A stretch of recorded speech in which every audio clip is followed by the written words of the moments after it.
Je ne saurais dire ce qui m'a poussé à partir dans cette aventure. Fuir le présent peut-être. Ou alors retrouver ce goût précieux de la liberté que j'avais connu lors de mes voyages jusqu'à Rome avec mon fils, puis jusqu'à Marathon et Athènes. Mais c'est très probablement cette envie de réaliser un vieux rêve d'enfance qui a été mon moteur. Rouler sur les traces des Incas et continuer ma route jusqu'à la fin du monde.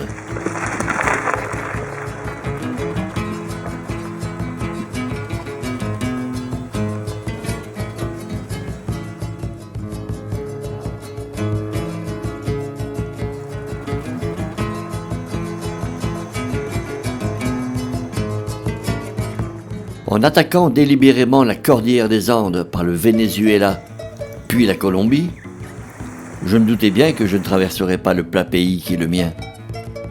Voilà, exercice périlleux, mais bon, je tiens la route pour l'instant. Voilà, je suis sur la route qui mène au col de Pico de la Aguila et qui est inscrit sur la carte à 4000. Là, je suis, mon compteur arrive à 3008. Et puis les effets de l'altitude commencent à se ressentir, voilà. Sans doute était-ce le début de mes difficultés pour mériter tout ce que j'allais découvrir.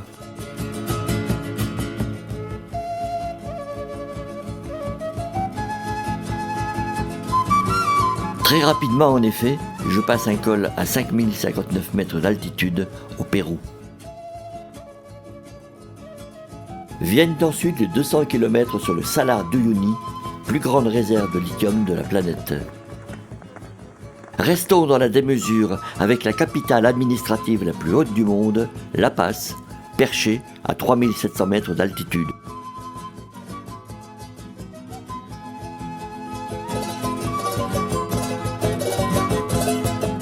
« 7000 km de route, de tôles ondulées, de pistes ensablées ponctuées de chutes parfois. Ça mérite bien un bas réparateur, non ? Que de rencontres.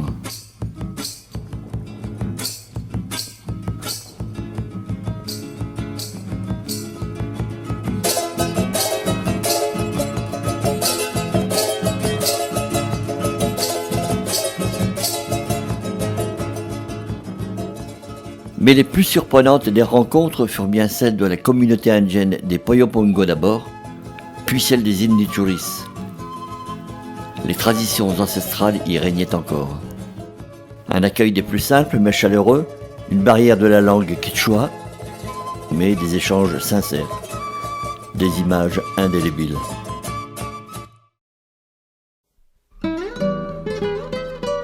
Il est évident qu'un tel périple nécessite un impératif vital, manger.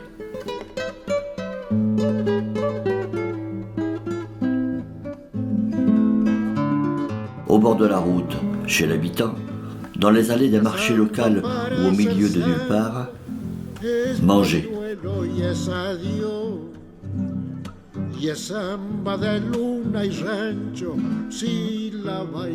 J'avoue avoir été plus préoccupé de rechercher mon prochain repas plutôt que de m'intéresser à la nourriture journalière du peuple inca au XVIe siècle.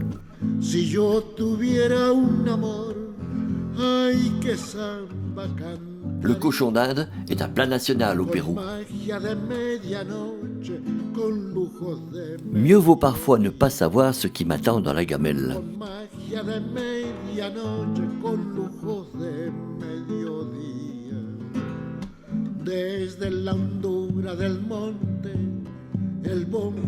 Et oui, c'est bien l'estomac de la vache. Spaghetti alla bolognesa, spaghetti a la altura de 5000 metros. Vamos a comer un spaghetti. Une tranche d'ananas pour le dessert et un café pour la route. Rechargé en vitamines, je reprends la route, ou plus exactement la piste, parfois difficile, mais toujours généreuse en décors grandioses, à couper le souffle. Pour la première fois, j'assistais à l'éruption d'un volcan, le Nevado de Ruiz, en Colombie. Ce volcan fit plus de 25 000 morts en novembre 1985. allí converso con Dios. Me escondo guitarra adentro y allí converso con Dios.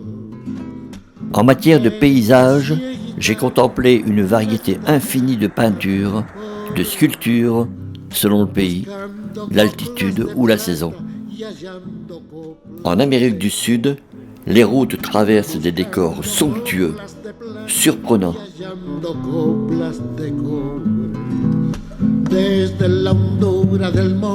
Mais quand le vent s'invite, comme en Patagonie, il se déchaîne, déferle telles les vagues du Cap Horn, rendant difficile, parfois dangereuse, ma progression vers Ushuaia. Éole y règne en maître.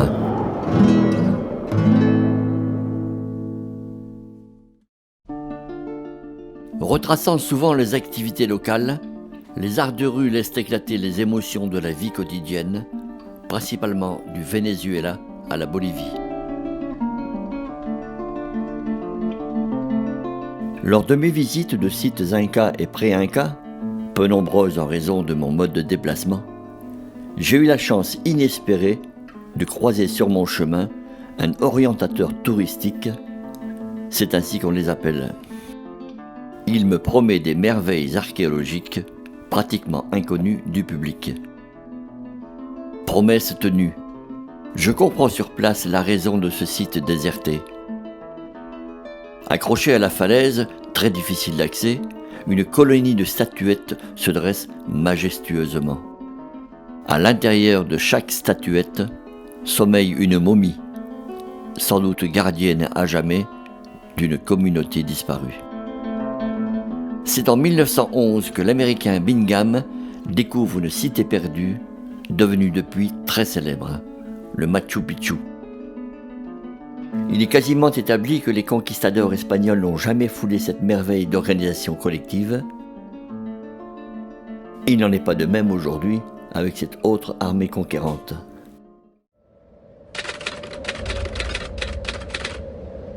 Ce jour-là, dans la formidable aventure sud-américaine, commence notre aventure.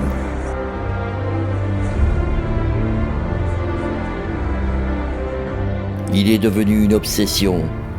On ne parle que de lui.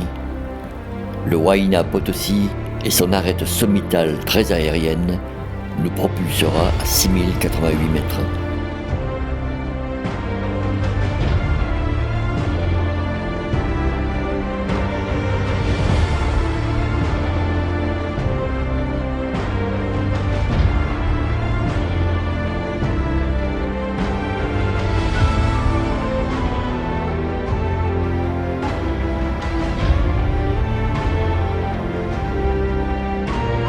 Cette nuit, à la lueur de nos frontales, nous suivrons ces traces jusqu'à la grande inconnue.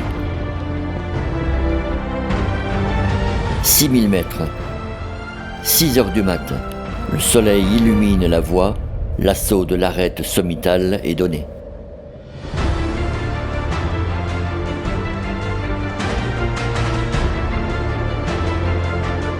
À cet instant précis, je ne sais pas encore combien je suis heureux. Le sommet est balayé par un vent violent et glacial.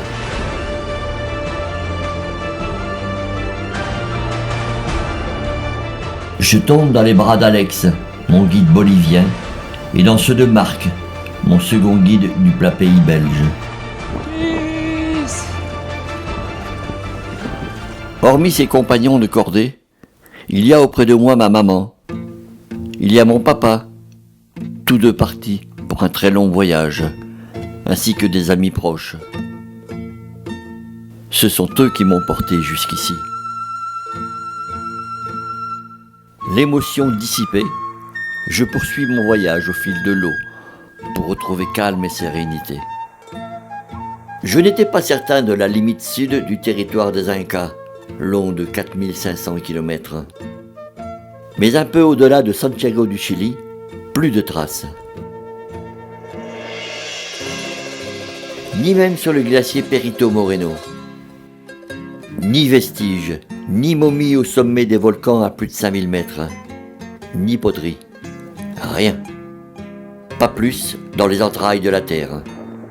Il fallait bien me résoudre à constater alors que je venais de quitter la terre inca, tant rêvée et chargée d'émotions à mes yeux.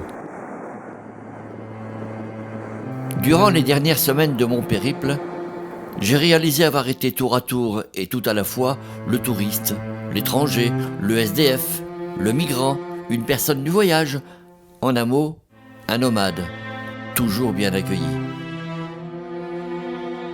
Dans ce serpent de routes et de pistes montagneuses où je livrais une bataille parfois rude contre les éléments de la nature, sur ces hauts plateaux andins dépassant souvent les 4000 mètres, et dans une solitude que j'avais finalement recherchée et acceptée, je suis venu ici pour le bonheur de fouler, de côtoyer, de goûter, de sentir l'âme de ce peuple inca.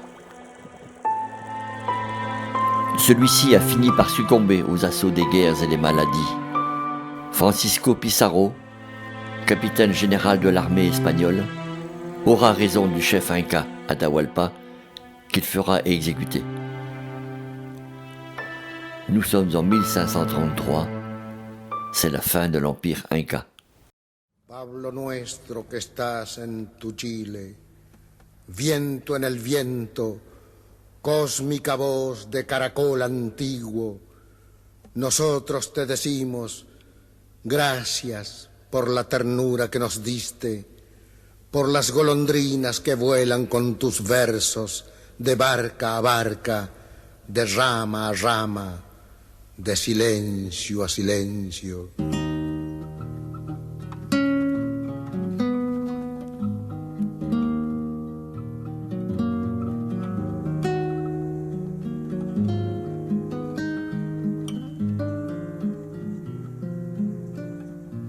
El amor de los hombres repite tus poemas.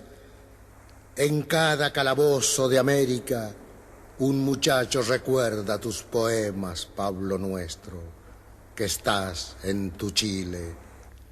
Todo el paisaje custodia tu sueño de gigante, la humedad de la planta y la roca, allá en el sur, la arena desmenuzada, vicuña adentro, en el desierto, y allá, arriba, el salitre, las gaviotas y el mar. Pablo nuestro que estás en tu Chile, gracias por la ternura que nos diste.